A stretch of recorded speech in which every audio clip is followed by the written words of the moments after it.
തീയതി 2026 ഫെബ്രുവരി 21. നമസ്കാരം. ഭാരത പബ്ലിക് മീഡിയയിലേക്ക് എല്ലാവർക്കും സ്വാഗതം. ഇന്ന് നമ്മൾ പറയാൻ പോകുന്നത് പ്രധാനപ്പെട്ട ഒരു വിഷയമാണ്. റേഷൻ കാർഡ് പുതുക്കൽ വീട്ടിൽ ഇരുന്ന് ഓൺലൈനായി എങ്ങനെ ചെയ്യാമെന്നത്.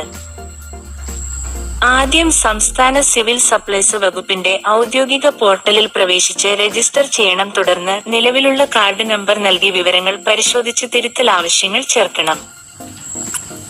വിലാസം മാറ്റം, അംഗങ്ങൾ ചേർക്കൽ, ഒഴിവാക്കൽ, വരുമാന തിരുത്തൽ എന്നിവ ആവശ്യമായ രേഖകൾ അപ്ലോഡ് ചെയ്ത് അപേക്ഷ സമർപ്പിക്കണം. സമർപ്പിച്ചതിനു ശേഷം സ്റ്റാറ്റസ് പരിശോധിക്കാം. അപേക്ഷ അംഗീകരിച്ചാൽ പുതുക്കിയ റേഷൻ കാർഡ് ഡൗൺലോഡ് ചെയ്യാം. അല്ലെങ്കിൽ സമീപത്തെ റേഷൻ കടയിൽ നിന്നും വിവരം ഉറപ്പാക്കാം. തെറ്റുകളുണ്ടെങ്കിൽ വീണ്ടും തിരുത്തൽ അപേക്ഷ നൽകണം.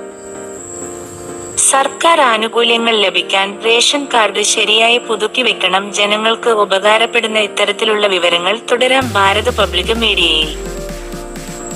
ഈ വീഡിയോ ഉപകാരപ്പെട്ടെങ്കിൽ ചാനൽ സബ്സ്ക്രൈബ് ചെയ്യുക. തുടർന്നുള്ള വീഡിയോകൾ കാണാൻ ബെൽ ബട്ടൺ അമർത്തുക.